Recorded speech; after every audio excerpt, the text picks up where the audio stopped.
धन्यवाद समस्त किसानों, नौजवान साथियों, हमारी माताएं, बहनें, पत्रकार बंधु, पुलिस प्रशासन के लोग, ये जो मुद्दा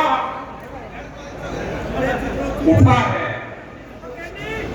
डिब्बी एथनॉल फैक्ट्री, हमारे साथ पत्रकार बहुत बोल रहे हैं, उससे रोजगार मिलेगा जी, उससे फसलें जाएंगी, अनाज जाएगा जिस फैक्ट्री में, उससे एक्सपोर्ट बढ़ेगा, उससे शराब और बियर बढ़ेगी।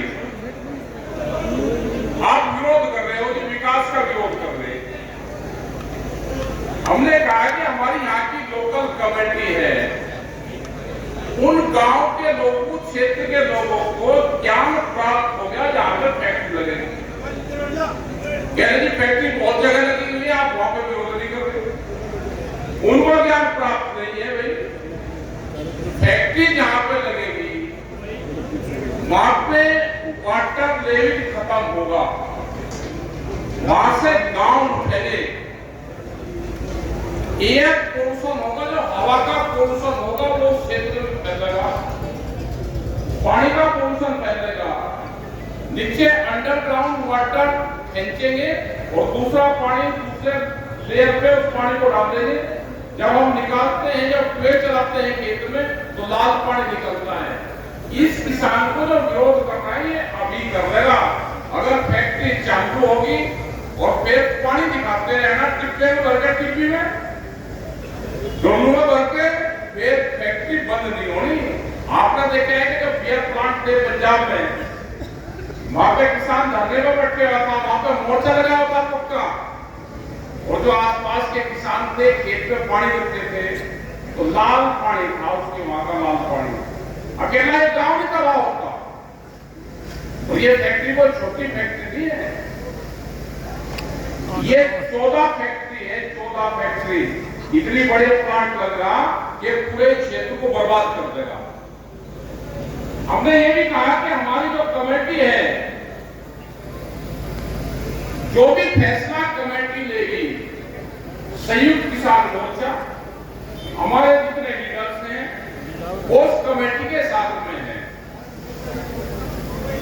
उस कमेटी को संतुष्ट करे सरकार,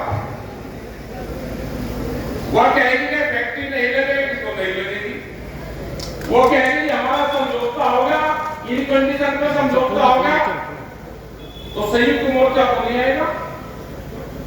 उस कमेटी से ही सरकार को बातचीत करनी पड़ेगी।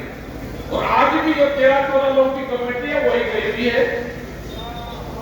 और ऐसा नहीं कि फैक्ट्री कोई हवा में लग जाएगी, यहां से तो एक घोषणा कर दो, वहां पे जो धरना चलाओ तो धरने को भी खत्म करो, एक नई पॉलिसी आएगी देश में, वाली देश सुन लो। हमारे एक आंदोलन चल रहा था मुजफ्फरनगर में, जो बाबा जग्गा थे वहां पे, जो पकौड़ी वाले, भूरी वाले, उनका एक गुरुद्वारा है देवल मुजफ्फरनगर में, क्योंकि भूरी वालों की वहां पे लंगर सेवा चली बॉर्डर के ऊपर। तो जब वहां पे हाईवे बना तो हाईवे गुरुद्वारा से टच करके बना दिया, उन्हें सड़क को तिरछा कर दिया। और गुरुद्वारे के बाहर पहले बहुत पार्किंग थी, 24 घंटे वहां लंगर चलता था। और फिर गुरुद्वारों का जो ग्रंथ साहब यहाँ पर रहते हैं उसको भी कहते हैं बस हमने इधर छोड़ दिया, लेकिन गुरुद्वारे का कुछ हिस्सा जाएगा। हमने पकड़ ली बात, हमने कहा रास्ता तिरछा करा। अब यह तो इस सड़क को बंद करवा दिया हमने, धरना चला वहां पे 4 महीने। हमने कहा कि ये धरना लंबा चलेगा और ये अप्रैल मई तक जाएगा, 2026 तक। हमने धरना हटवा दिया। एक नई पॉलिसी है भाई धरने की, धरना हटवाया, झंडा काट दिया। 265 मीटर जगह पे ये समझौता हमने कहा अपनी पॉलिसी में कि ये पिलर पे पुल बना दो, यहाँ पे झंडा यहाँ पे भी लगा दिया, झंडा 265 पे वहां पे लगा दिया, धरना आपने खत्म करवाया। और अब अपने आप सरकार ने बातचीत करके वो पिलर पे पुल तय कर दिया, गुरुद्वारा बराबर में रहेगा, इतनी लंबी पार्किंग होगी, इतनी बड़ा ये सेट है, ऊंचा पूरा पड़ेगा, पूरी पार्किंग, लंगर भंडारे खूब चलेंगे गुरुद्वारे को। वहां पे बाबा भी खुश, हमारा गुरुद्वारा भी बचा और धरना लंबा देना ही नहीं पड़ा। तो यहाँ पे भी धरना खत्म करके ये कहो कि 1 किलोमीटर के क्षेत्र में अगर फैक्ट्री में कोई ट्रक माल लेकर आएगा, वो ट्रक वापसी भी जाएगा। 4 ट्रकों के 4 फोड़ गए। भाई हथियार तो बताया दिया टैंक को, यहाँ के कप्तान ने कह तो दिया कि टैंक को हथियार है। यहाँ से घोषणा कर दो 1 किलोमीटर के क्षेत्र में धारा लगाते थे, अब तो धारा कोई और लगी नहीं तो 144 की धारा लगाते थे।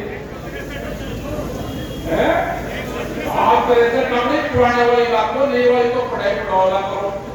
हम लगावे भाई 288, किसान की धारा है 288, उसका इस्तेमाल करो कभी। अच्छा उसका तजर्बा ले लेना।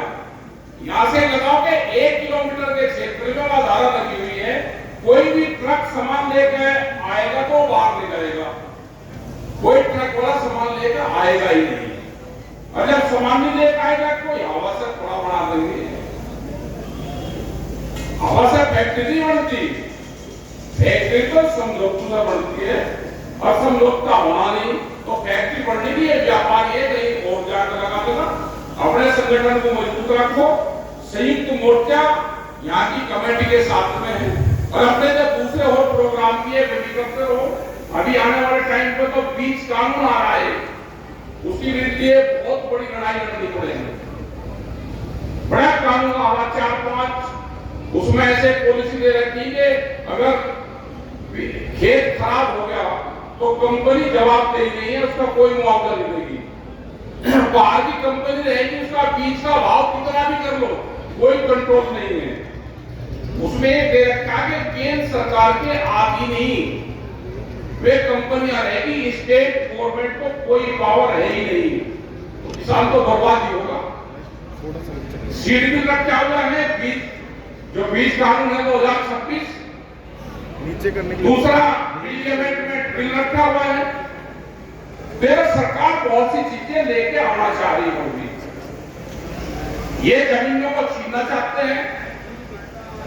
हाईवे की सब जमीन व्यापारी ने खरीद ली, क्योंकि जो उसके अंदर क्लोज था, क्लोज हटाया इन्होंने। क्लोज था ये कि अगर किसी जमीन पे किसी का कब्जा है, कोई ठेके पे ले रहा, कोई जुताई कर रहा तो कोर्ट काट में चले जाता था। आज वो क्लोज हटा दिया कि जमीन जिसके नाम है जमीन उसकी है। एक हाउस जाते के जमीन नहीं खसे खतों नहीं बनती है। एक भाई की 5 एकड़ जमीन है, एक की 3 एकड़ है, तो 3 वाले पे कर दी 6 और उस पे कर दी 1।